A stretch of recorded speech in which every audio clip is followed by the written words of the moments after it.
¿Quién fue Gandhi? ¿Y cómo llegó a ser la figura que es? Quédate que te cuento toda su historia, sin tapujos sobre sus luces y sombras, y descubre quién fue antes de ser una figura espiritual cuasi leyenda. Mohandas Karamchand Gandhi nació el 2 de octubre de 1869 en Porbandar, un pequeño estado costero del oeste de la India, en la región de Gujarat. Su familia pertenecía a la casta Vaishya, la clase comerciante, pero ocupaba una posición elevada debido a que su padre, Karamchand Gandhi, había sido primer ministro de varios estados principescos. Su madre, Putribai, era profundamente religiosa, devota del jainismo, y practicaba una forma estricta de espiritualidad basada en el vegetarianismo, el ayuno, la no violencia y la oración diaria. Estas ideas influirían profundamente en el pensamiento de su hijo, aunque también se mezclarían más adelante con su educación occidental y sus propias contradicciones. Desde niño, Mohandas fue tímido, introspectivo, incluso miedoso. Se aferraba a las figuras maternas, hablaba poco y tenía un carácter melancólico. Era un observador silencioso más que un participante activo y mostraba una marcada inclinación hacia la obediencia. En la escuela fue un estudiante promedio, sin grandes logros académicos, aunque sus profesores notaban en él una notable sinceridad. Como muchos niños de su comunidad, fue obligado a casarse a los 13 años con una niña de su edad, Kasturba Makanji. En sus memorias más tardías, Gandhi describiría con notable franqueza sus impulsos sexuales hacia ella y la intensidad de sus celos, al punto de admitir que muchas de sus decisiones tempranas estuvieron dominadas por el deseo más que por la razón. El matrimonio infantil no era una excepción, sino una norma cultural, pero en Gandhi sembró una raíz de culpa. Cuando su padre se encontraba agonizando, él se encontraba en la cama con su esposa.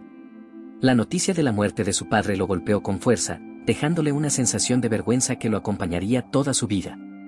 Años después interpretaría ese momento como una señal de la necesidad de autodisciplina y renuncia. Este recuerdo marcó el comienzo de una visión ascética de la vida, que él mismo terminaría profundizando hasta extremos cuestionables. A los 18 años, en 1888, viajó a Londres para estudiar Derecho. Fue una decisión polémica dentro de su comunidad, que temía que al mezclarse con los occidentales perdiera su pureza religiosa. Antes de partir, su madre le hizo jurar que se abstendría del alcohol, la carne y las mujeres. En Inglaterra, Gandhi cumplió su promesa con rigidez.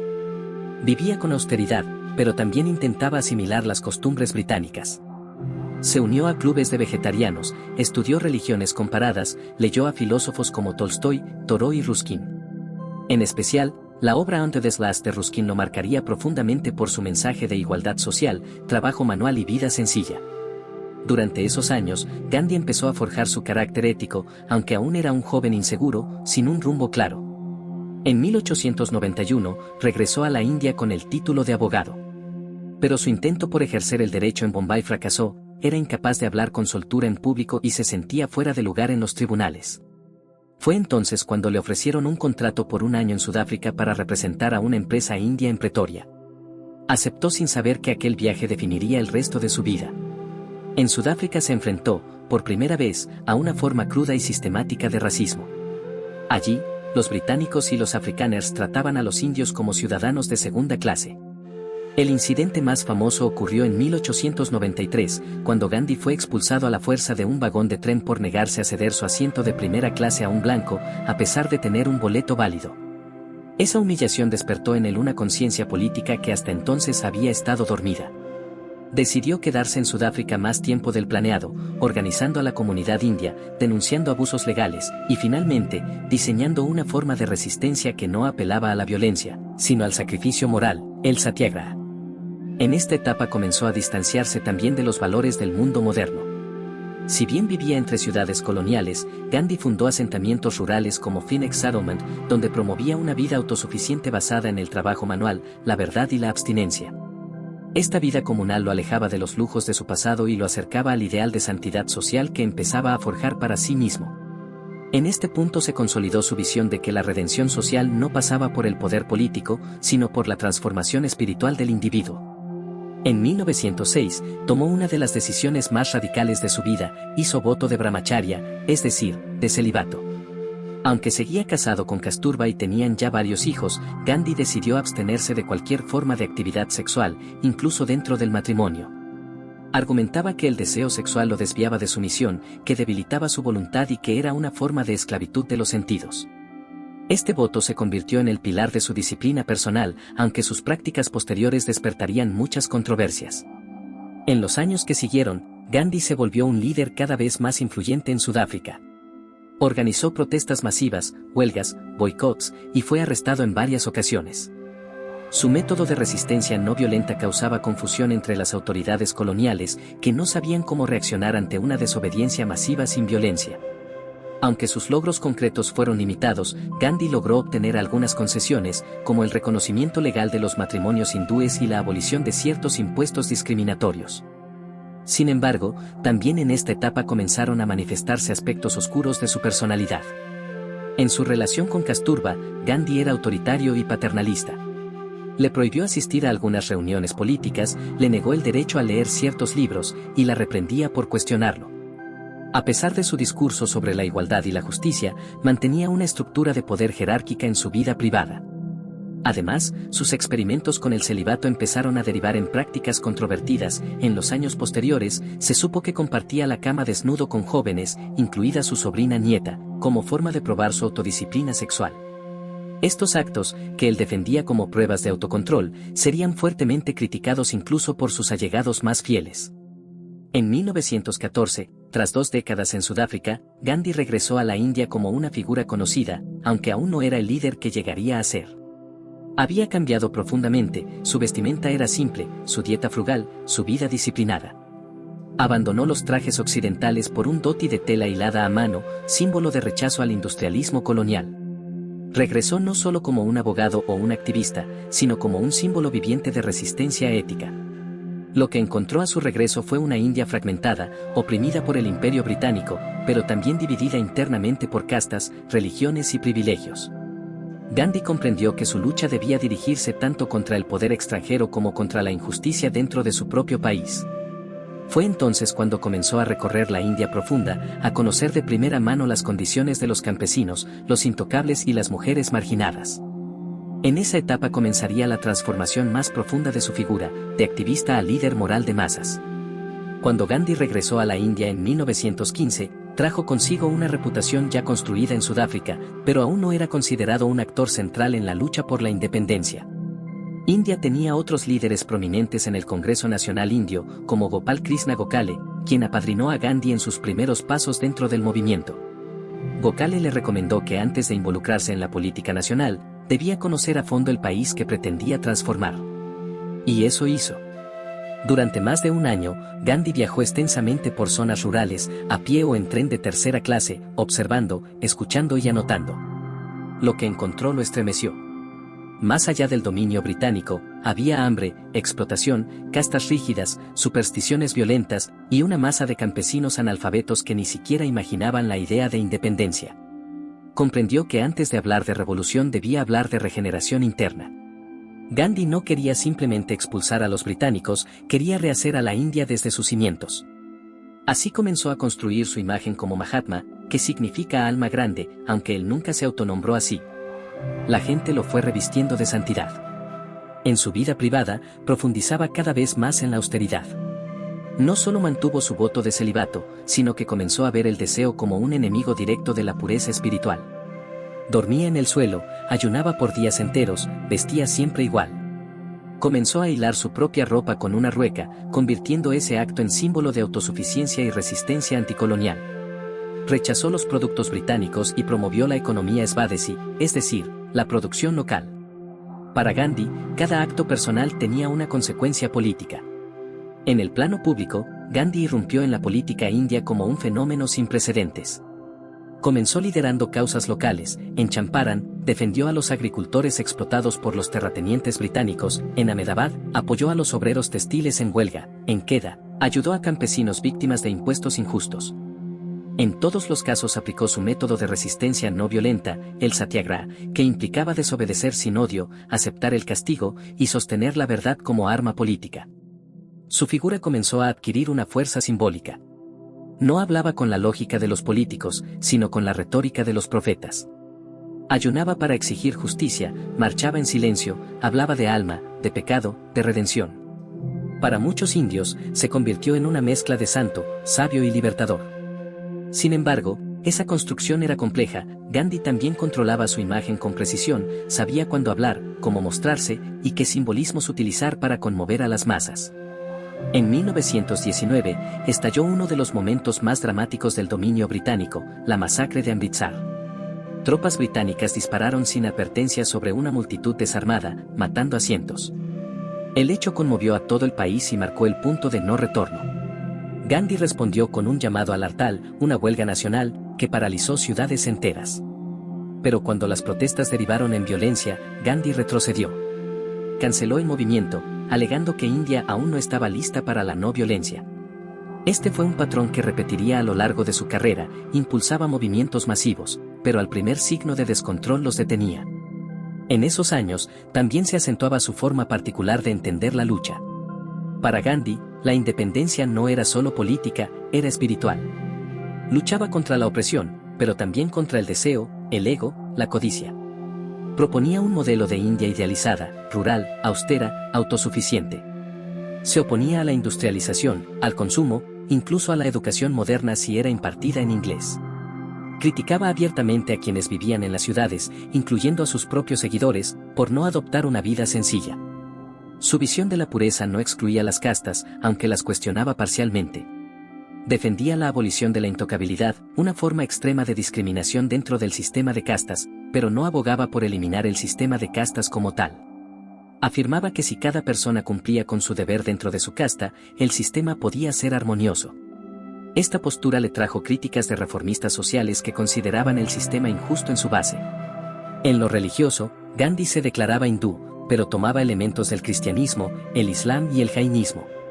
Su espiritualidad era sincrética, pero profundamente moralista. Creía en la verdad como absoluto, en la renuncia como virtud y en el sacrificio como camino a la libertad. Esta visión le daba poder, pero también lo separaba de los sectores más radicales del Congreso, que querían una ruptura más tajante con el orden colonial y una modernización más acelerada del país. Entre 1920 y 1930, Gandhi se convirtió en el rostro indiscutible del movimiento por la independencia. Dirigió la campaña de no cooperación, llamó al boicot de productos británicos y promovió el uso del khadi, la tela hilada a mano, como símbolo de dignidad. Su imagen era omnipresente, delgada, vestida con un simple dhoti, sosteniendo una rueca, hablando de verdad y no violencia. Su influencia trascendía la política, era una figura moral, una brújula ética para millones. Pero también era un hombre que imponía sus principios con una rigidez implacable. En 1930, lideró uno de los actos más emblemáticos de la resistencia india, la Marcha de la Sal.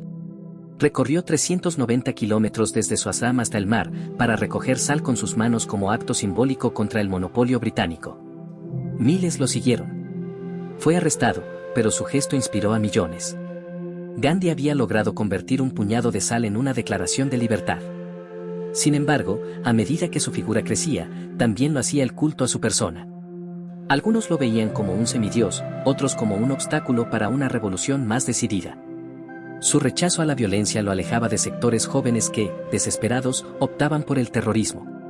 Su ideal de India rural chocaba con quienes deseaban una nación moderna, industrial, poderosa. Incluso dentro del Congreso, su liderazgo se volvió incómodo para algunos, como Nehru o Subhash Chandra Bose, que querían un rumbo diferente. En el plano íntimo, su vida era cada vez más espartana. Dormía en el suelo, escribía con tinta hecha en casa, hablaba lo mínimo los lunes y ayunaba por disciplina o castigo colectivo. Seguía compartiendo la cama con jóvenes para probar su castidad, convencido de que el deseo era una enfermedad que debía ser extirpada por completo. Esos actos, que él llamaba experimentos con la verdad, serían condenados por la ética moderna. Gandhi no se veía como un simple humano, sino como un ser en constante purificación, y esperaba que otros lo siguieran en ese camino, incluso cuando rayaba en la obsesión. Para la década de 1930, su figura ya era leyenda. Pero también era un hombre solo, austero hasta el extremo, con una voluntad que asfixiaba a sus discípulos y una visión de libertad que no siempre coincidía con la realidad compleja de la India que se aproximaba. Cuando la década de 1930 dio paso a los años 40, Gandhi ya no era solo el líder más importante del movimiento por la independencia de la India, sino un símbolo global. Su imagen recorrió el mundo, un hombre delgado, envuelto en un paño blanco, con una expresión serena y una voluntad inquebrantable. Su rostro comenzó a aparecer en los periódicos occidentales, no como el de un político, sino como el de un sabio. Revistas como Time lo destacaban como el hombre del año, y grandes figuras de la historia mundial, como Albert Einstein, lo reverenciaban públicamente. Pero esa fama, que en otros habría traído orgullo, en Gandhi solo acentuó su distancia del mundo. Mientras India se debatía entre reformas propuestas por el Imperio Británico y los llamados radicales a la independencia inmediata, Gandhi insistía en el camino de la ahimsa, la no violencia, y del Swaraj, el autogobierno. En 1931 viajó a Londres para participar en la conferencia de la Mesa Redonda, una reunión entre representantes británicos e indios para negociar el futuro del país. Allí causó sensación, vestido con su simple dhoti, caminando descalzo por la niebla londinense, negándose a hospedarse en hoteles lujosos y optando por alojarse con humildes trabajadores. Su actitud desconcertaba tanto como inspiraba. En los debates, sin embargo, fue menos efectivo. Hablaba de verdad y amor donde otros hablaban de leyes, comercio y representación política. Su lenguaje era moral, casi místico, y los británicos no sabían cómo responder. Gandhi no se sentía cómodo en las salas de negociación, lo suyo era el gesto, la caminata, el ayuno. Cuando regresó a India, el acuerdo fue mínimo. Aún así, para millones, él ya era el rostro de la libertad. En esos años, se consolidaron sus tensiones internas con otros líderes del Congreso. Jawaharlal Nehru, más joven, educado en Cambridge, simpatizante del socialismo, respetaba a Gandhi profundamente, pero consideraba que India debía mirar al futuro, abrazar la industria, la ciencia, el cambio. Gandhi, por su parte, creía que la salvación de India estaba en el retorno a la aldea, en la vida simple, en la espiritualidad. Para él, una India industrial sería una India moralmente vacía. Estas diferencias no siempre se resolvían con armonía. Gandhi tenía una forma sutil pero férrea de imponer su visión. Cuando no estaba de acuerdo con algo, ayunaba. Su ayuno no era solo un acto espiritual, sino también una herramienta política. Nadie quería ser el motivo del ayuno del Mahatma, así que muchos cedían ante su voluntad. Era su forma de ejercer poder, sin ejercerlo directamente. Una especie de chantaje moral que, con el tiempo, muchos comenzaron a criticar. La Segunda Guerra Mundial fue un nuevo punto de inflexión. Cuando Gran Bretaña declaró la guerra contra Alemania en 1939, arrastró automáticamente a India, sin consultar a sus líderes. Gandhi protestó. Aunque rechazaba el nazismo, no aceptaba que India fuese tratada como una colonia muda. Comenzó entonces la campaña Quit India de 1942, en la que el Congreso exigió la retirada inmediata del Imperio Británico. Fue su último gran movimiento de desobediencia civil. La respuesta británica fue brutal, arrestaron a Gandhi, a Nehru, a Patel y a cientos de líderes más. Gandhi fue recluido durante casi 2 años, junto a su esposa Kasturba, en un palacio prisión. Allí, en la cárcel de Aga Khan, Kasturba enfermó gravemente. Gandhi, anciano y débil, cuidó de ella hasta que murió en 1944. Su dolor fue profundo y silencioso. Muchos afirman que fue uno de los pocos momentos en que lo vieron llorar. Poco después, él mismo enfermó y fue liberado por temor a que muriera en prisión. La guerra mundial estaba dejando al Imperio Británico debilitado, económicamente exhausto. La idea de mantener su dominio sobre la India comenzó a parecer insostenible. En 1945, Winston Churchill, de quien ya hablamos en un short, acérrimo enemigo de Gandhi, perdió las elecciones. Su sucesor, Clement Attlee, se mostró dispuesto a negociar la independencia. Pero para entonces, el mayor obstáculo ya no era Gran Bretaña. Era la división interna. El conflicto entre hindúes y musulmanes se había vuelto explosivo. Muhammad Ali Jinnah, líder de la Liga Musulmana, exigía la creación de un estado separado, Pakistán. Gandhi, que había defendido durante décadas la convivencia religiosa, se oponía con vehemencia a la partición. Pero sus llamados a la unidad ya no tenían la fuerza de antes. Los enfrentamientos entre comunidades se multiplicaban y la violencia se desbordaba en las calles. Durante las negociaciones finales, Gandhi quedó marginado. El Congreso, liderado por Nehru y Patel, aceptó la partición como mal menor. Gandhi no asistió a las celebraciones de la independencia el 15 de agosto de 1947. Mientras millones salían a las calles con banderas y fuegos artificiales, él estaba en Calcuta, ayunando para detener los enfrentamientos entre hindúes y musulmanes. Para él, no había nada que celebrar mientras el país se dividía con sangre. En aquellos últimos años, Gandhi era venerado pero también cuestionado.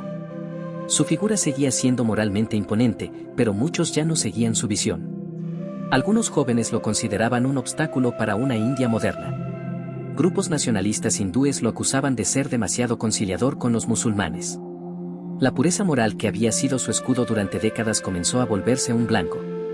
En el plano íntimo, Gandhi seguía con sus costumbres extremas. Continuaba con sus experimentos de brahmacharya, durmiendo junto a jóvenes para probar su autocontrol. Aunque él insistía en que era una práctica espiritual, el mundo ya no lo aceptaba tan fácilmente. Algunos lo llamaban un santo. Otros, un tirano moral. Otros, un hipócrita.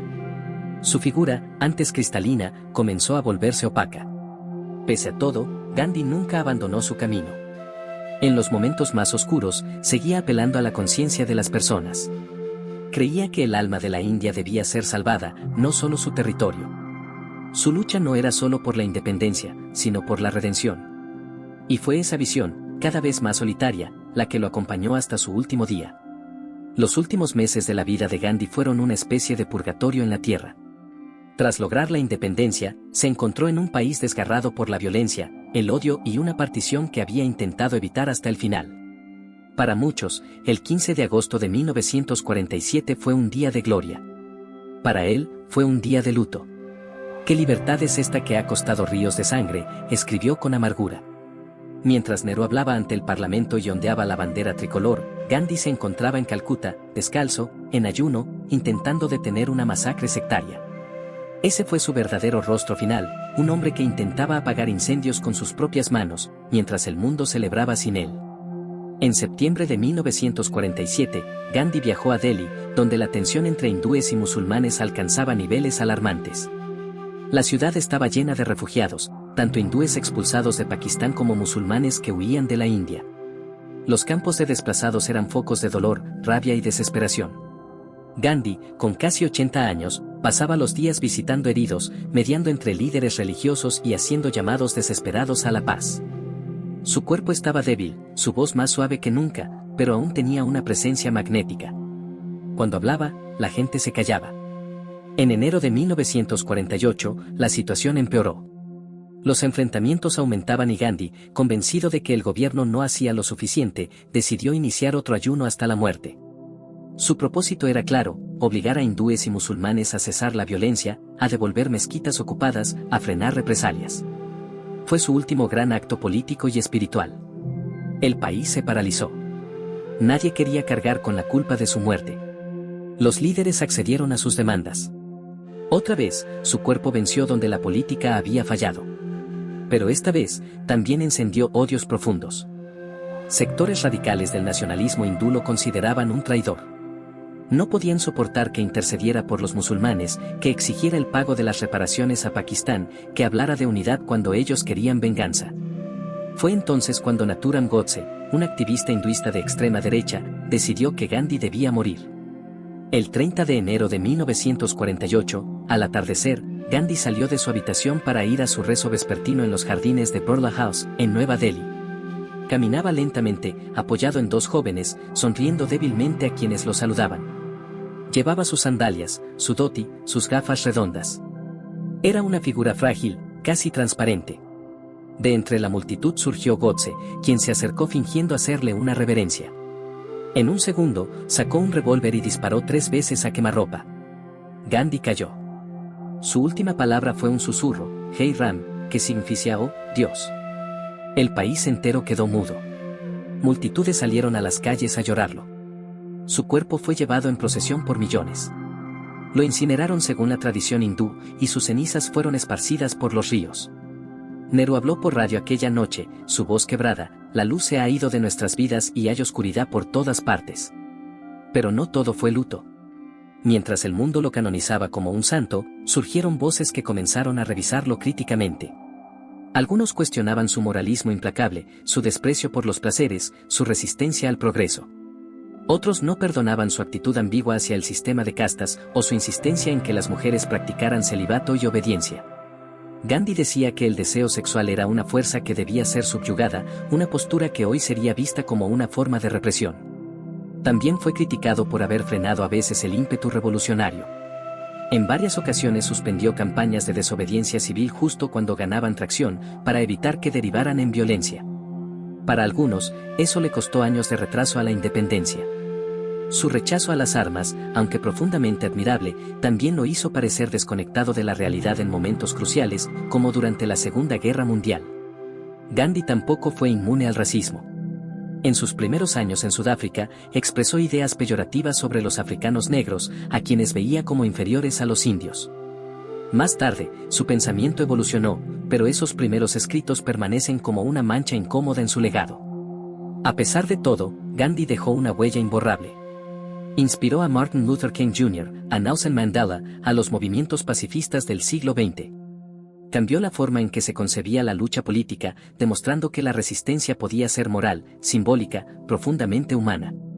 Pero no fue un santo. Fue un hombre que caminó descalzo entre contradicciones, que se exigió a sí mismo más de lo que pedía a los demás, que creyó en una verdad tan elevada que, a veces, olvidó la realidad. Su vida fue una parábola, la historia de alguien que quiso purificar a un pueblo y terminó dividiendo opiniones. Para algunos, fue el alma de la India.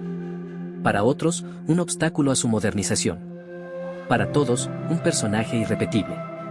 Murió como vivió, con la palabra en los labios, la esperanza como escudo y el cuerpo como último campo de batalla. El mundo no volvió a ver una figura como la suya. Y quizás nunca más lo haga.